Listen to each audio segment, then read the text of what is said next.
And President Trump says he has great respect for China, but his administration stands firm in its criticism of the country's handling of the coronavirus crisis. One America's Hans Hubbard has more. President Trump touts his great respect for China and its leader, but laments the fact that Chinese authorities did not act sooner to curb the spread of coronavirus. In a White House press conference on Friday, the President and Secretary of State Mike Pompeo addressed concerns over U.S.-China relations arising from the current health crisis. The President was adamant in highlighting his criticism of China's actions in no way reflects his general views on the country or its leader, both of whom he emphasized he holds in great respect. But he also doubled down on his earlier assertion that recognizing the origin of the virus and what failures were made at the initial stages of the outbreak is important in setting a course for the future. And I can speak for myself, but I have a very good relationship with China and with President Xi. I have great respect for President Xi. I consider him to be a friend of mine. It's unfortunate that this got out of control. It came from China. It got out of control. Some people are upset. I know President Xi.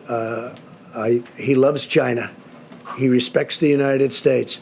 And I have to say, I respect China greatly, and I respect President Xi.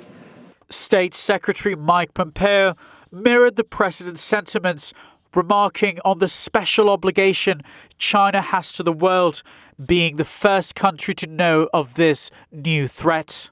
Pompeo also highlighted concerns over mapping early actions in the outbreak's history are not about laying blame, but about access to information vital to curbing its spread. There's been some discussion about China and what they knew and when they knew it, and I've been very critical. We need to know immediately. The world is entitled to know. The Chinese government was the first to know of this risk to the world. And that puts a special obligation to make sure that the data gets to our scientists, our professionals. This is not about retribution. This matters going forward.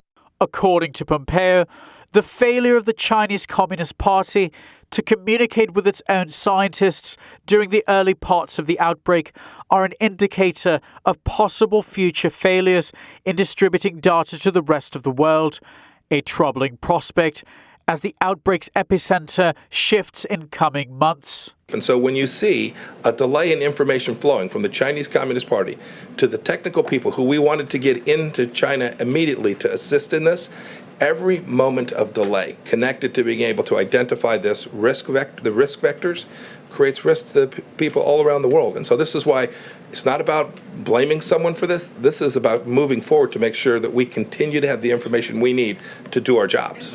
Relations between China and the U.S. have been strained since the summer of 2018, when a dispute over trade practices arose between the world's two largest economies.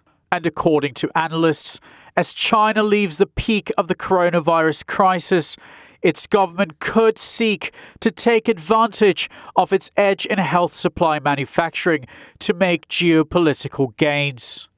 Hans Hubbard, One America News. Want to see more videos like this? Click on the link below and subscribe to One America News on YouTube. And call your cable provider and kindly demand that One America News is added to your lineup. Call and subscribe today.